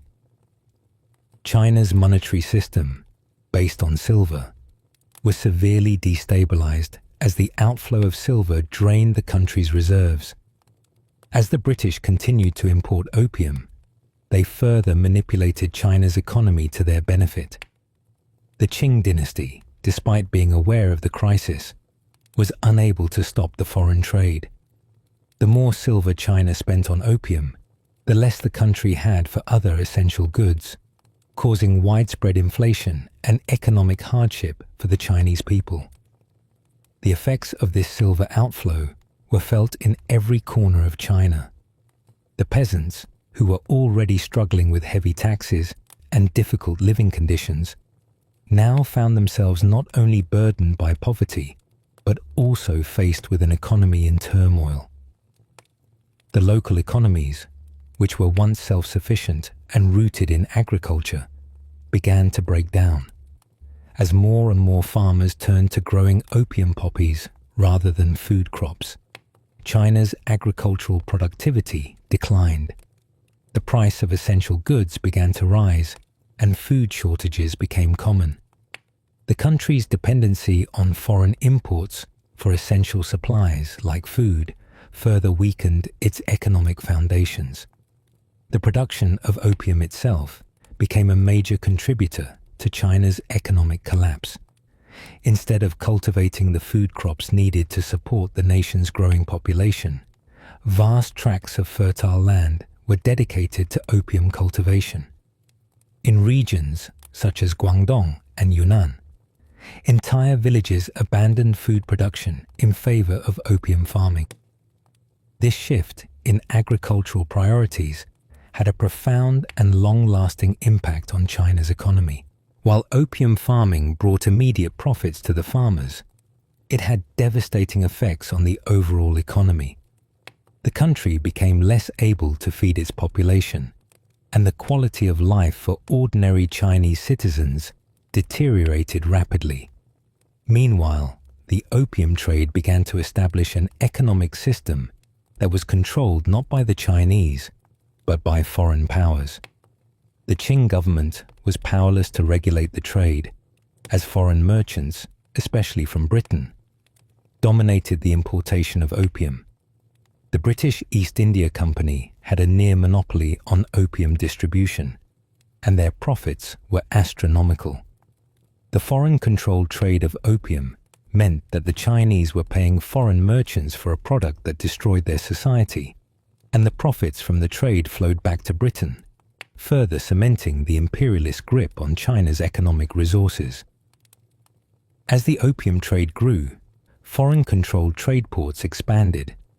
Cities such as Shanghai, Guangzhou, and Tianjin became the centers of the opium trade, and foreign merchants, particularly the British, had a stronghold on China's economy.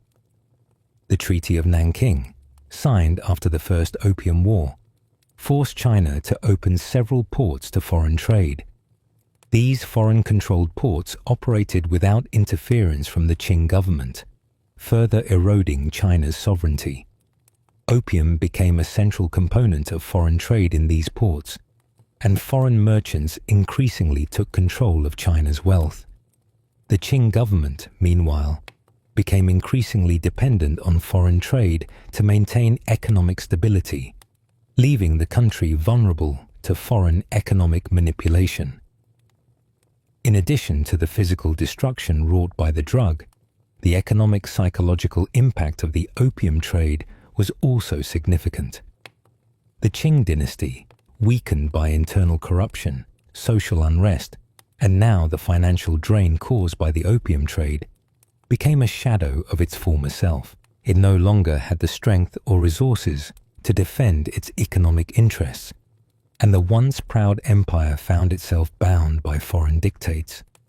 The country's infrastructure was ravaged by years of addiction and foreign dominance. The capital flight, the growing economic disparity between foreign merchants and the Chinese population, and the increasing dependence on opium for financial survival all contributed to the disintegration of China's traditional economic structure. The social and political consequences were just as dire.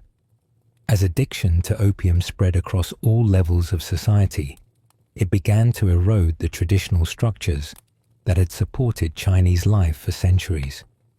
The Confucian values that had once been the foundation of Chinese society, emphasizing hard work, loyalty, family, and moral integrity, were undermined by the widespread use of opium.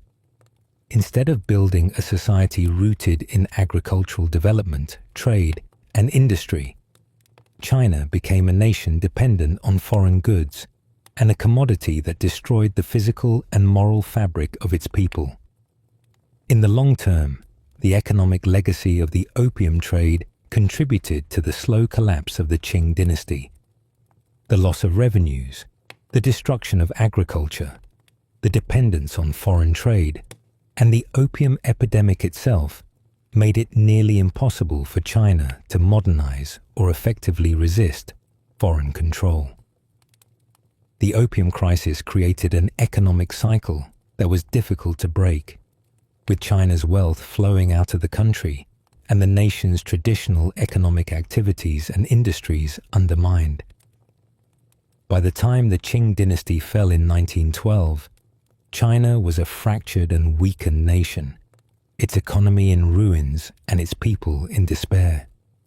The legacy of the opium trade continued to haunt the country, contributing to the difficulties that the new Republic of China would face in the years to come. As China entered the 20th century, the damage caused by the opium trade had deeply scarred its economic and social systems. The recovery would be slow, and it would take decades for China to regain its economic strength. The first steps toward modernization would begin in the 1900s, but the deep scars left by the foreign-imposed economic structure would remain for years. Opium, as a symbol of foreign exploitation, became a legacy of national shame for China, and the effects of the economic devastation wrought by the opium trade continued to shape the country's policies, its foreign relations, and its economic strategy well into the modern era. Chapter 9. Social Unrest. The Opium Trade and the Breakdown of Society. The opium trade in 19th century China was not just an economic and political catastrophe, it was a social disaster of immense proportions. While it is easy to focus on the immediate consequences of opium addiction on individuals, the true impact of the opium trade was its ability to destroy the social fabric of China, tearing apart families, communities, and even the relationship between the people and their government. The drug, which was initially introduced as a commodity for the wealthy elite, soon found its way into every level of Chinese society, from the emperor's palace to the poorest rural village. It became a national crisis, one that affected not only the health of individuals, but the very foundations of Chinese society. As opium addiction spread, it began to undermine traditional Confucian values, which had been the cornerstone of Chinese society for thousands of years. Filial piety, respect for elders, and the belief in moral responsibility were core principles that guided individuals' behavior. These values were closely tied to the concept of family as the most fundamental social unit. The family was the foundation of society, and within it, each member had a prescribed role to play, whether as a father, mother, son, or daughter. The social stability of China depended on the family being a cohesive unit that could contribute to the greater good of society. But as opium addiction became widespread, it wreaked havoc on the structure of the family. The patriarchal system, in which men were expected to be the protectors and providers for their families, was particularly vulnerable. As addiction took hold of fathers and heads of households, their ability to provide for and protect their families was severely compromised. The addiction was not just a personal failing, it was a social and familial one. Fathers, who were supposed to be the ones who worked to support their families, often spent their money on opium rather than food or essentials. As their dependence on the drug deepened, they lost their authority and their ability to fulfill their roles within the family. The mothers and wives, already tasked with the responsibility of caring for children and managing the household, were left to bear the brunt of the consequences. As their husbands fell deeper into addiction, the wives had to work harder to keep the family together. This often meant taking on additional labor, sometimes working outside the home or seeking alms to feed their families. Many women, overburdened and stressed, eventually succumbed to opium addiction themselves, creating a cycle of dependency that would have devastating effects on future generations. The breakdown of the family structure was not just an isolated phenomenon, it was a national crisis, leading to widespread social instability and discontent. The children of addicted families were often the most vulnerable. Without the guidance and support of their parents, many were left to fend for themselves. The traditional roles that families had once played in raising and educating children were increasingly disrupted by addiction. Without a stable home life, children were often neglected or abandoned, and many were forced into lives of poverty and destitution. Even when children were not directly affected by addiction, they lived in environments where the moral and social stability of their families had been shattered. The loss of family values and structures meant that future generations were being raised in an environment of dysfunction, setting the stage for continued social unrest.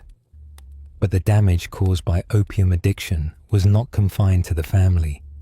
It spread through entire communities, particularly in urban areas and along China's southeastern coast, where foreign trade in opium was most concentrated. These regions, where opium was freely distributed and consumed, became breeding grounds for social unrest. As addiction spread, entire communities became paralyzed by the drug. Local economies, which once relied on labor and productivity, began to deteriorate as workers fell victim to addiction. The agricultural sector, which had traditionally been the backbone of China's economy, was particularly hard hit. As farmers became addicted, they were no longer able to tend to their fields, and the nation's food production began to falter.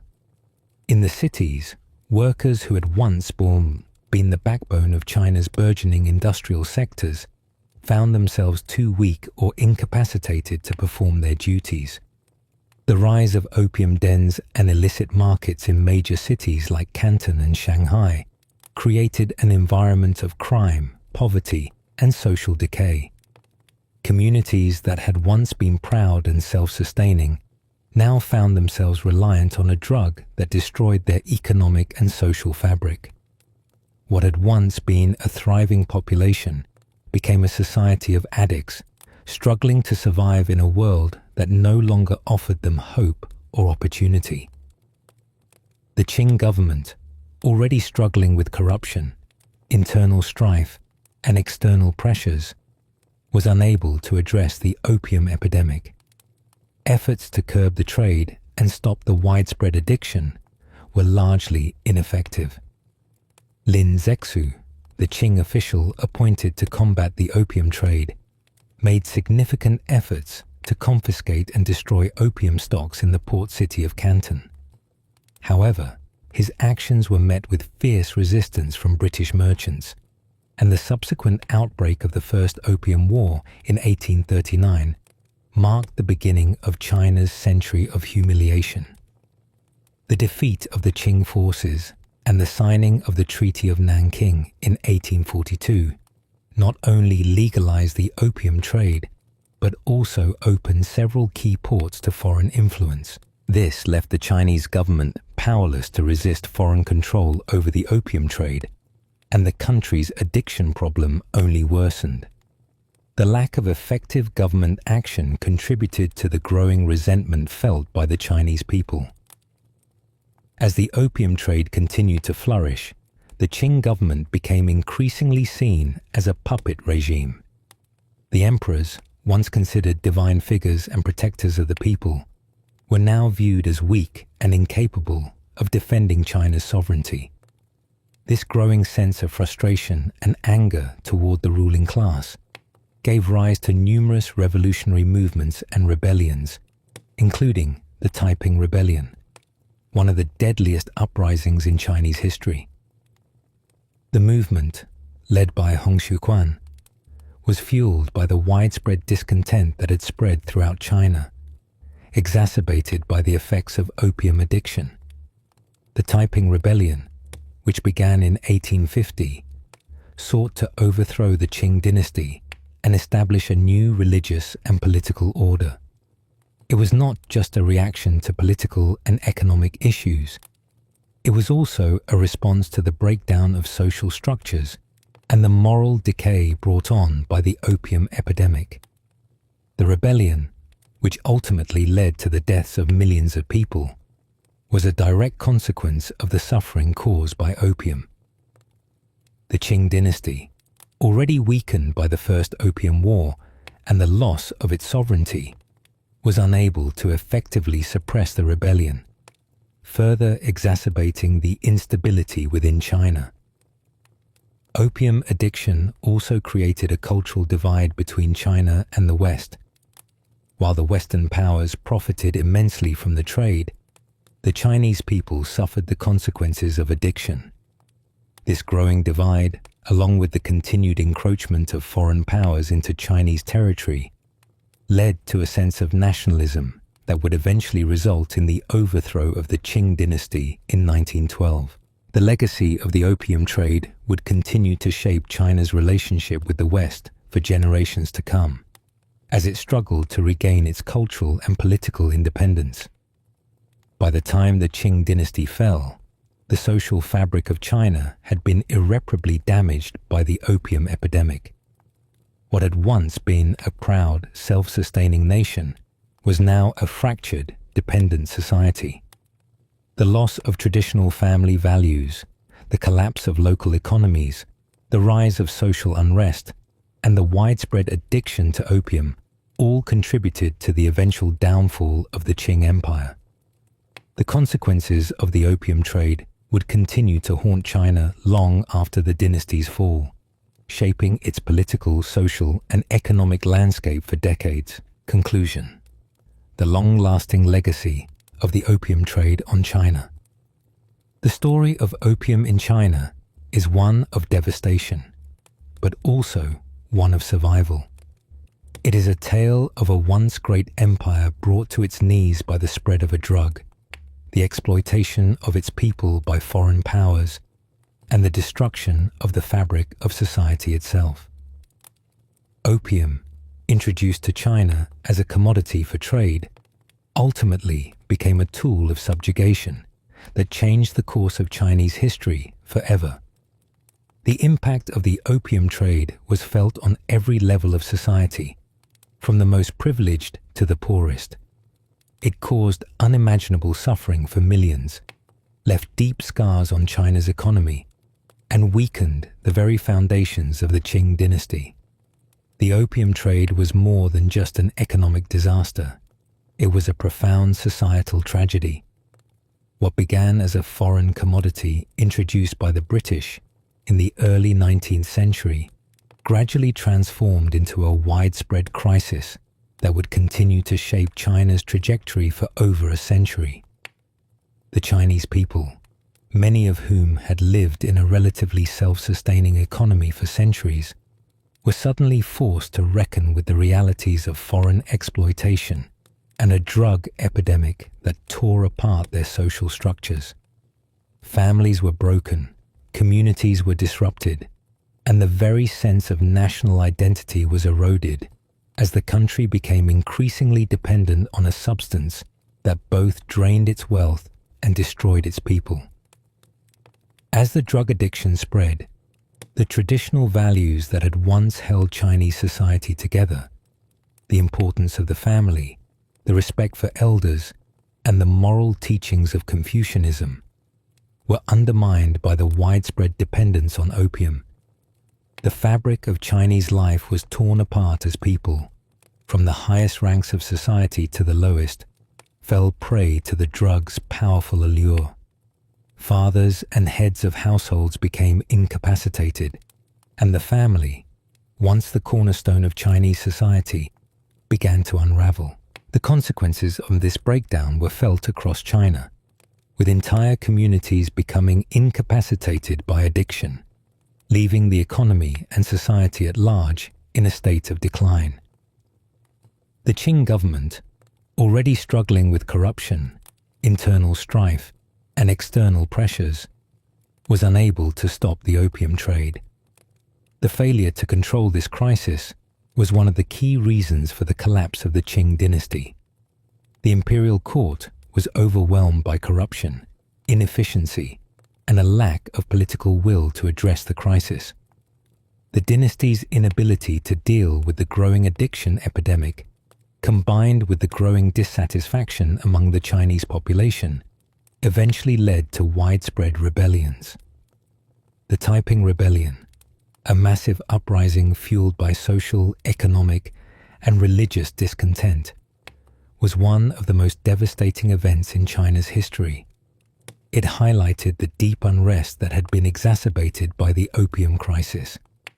Millions of lives were lost, and the rebellion further weakened the Qing dynasty, hastening its downfall. The First and Second Opium Wars, which were fought between China and Western powers, epitomized the humiliation China suffered during this period.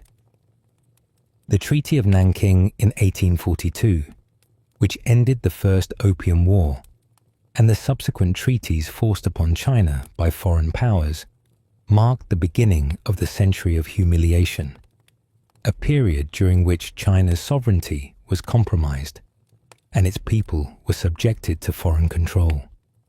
The imposition of unequal treaties further entrenched the role of opium in China's economy, as it remained a key commodity in the trade relations with the West. The Qing dynasty's weakness in the face of foreign powers led to the continued expansion of foreign spheres of influence in China and further degradation of Chinese society. Despite the immediate consequences of the opium trade, the social decay, the loss of productivity, the breakdown of families, its long-lasting effects reverberated for generations. The opium epidemic contributed to the decline of China as a global power, weakening the country economically, politically, and socially. This decline continued well into the 20th century, as China struggled to recover from the ravages of addiction, foreign exploitation, and internal rebellion. The country was divided, weak, and unable to stand against foreign powers until the fall of the Qing dynasty in 1912. However, despite the destruction wrought by the opium trade, China did not remain passive. The Chinese people, though suffering under the weight of addiction and foreign subjugation, continued to fight for their independence and sovereignty. The rise of nationalism, spurred on by the humiliation of foreign domination, eventually led to the collapse of the imperial system and the establishment of the Republic of China in the early 20th century.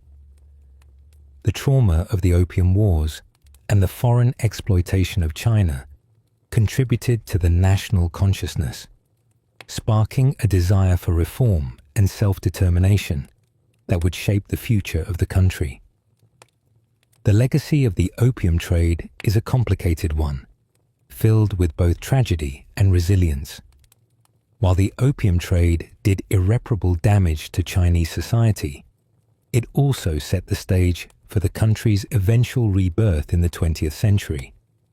The resilience of the Chinese people, their ability to withstand centuries of foreign exploitation, and their eventual reclaiming of their sovereignty stand as a testament to the strength of the nation. In the years following the fall of the Qing Dynasty, China began the slow process of recovery, though the scars left by the opium trade were deep and lasting. The first steps toward modernization would begin in the 1900s, but the deep scars left by the foreign-imposed economic structure would remain for years. Opium, as a symbol of foreign exploitation, became a legacy of national shame for China, and the effects of the economic devastation wrought by the opium trade continued to shape the country's policies, its foreign relations, and its economic strategy well into the modern era. The history of opium in China is a cautionary tale, a powerful reminder of the consequences of foreign exploitation, the dangers of addiction, and the resilience of a nation in the face of overwhelming adversity.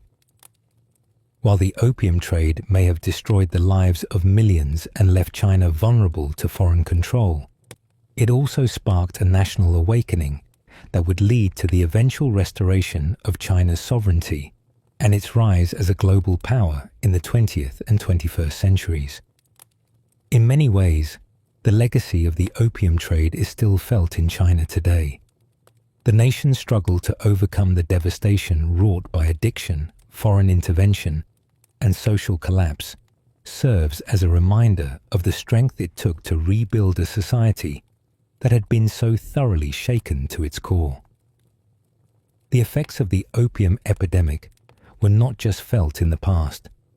They continue to shape China's modern identity and its place in the world. The journey from humiliation to sovereignty was long and painful, but the resilience of the Chinese people ultimately led to the creation of a powerful nation once again. Thank you for joining me on this exploration of one of the most profound and defining chapters in Chinese history. It's a story of immense loss, but also one of enduring strength and resilience. As we reflect on the lessons of the past, it's crucial to remember the power of a nation's ability to recover, rebuild, and ultimately rise from the depths of its darkest moments.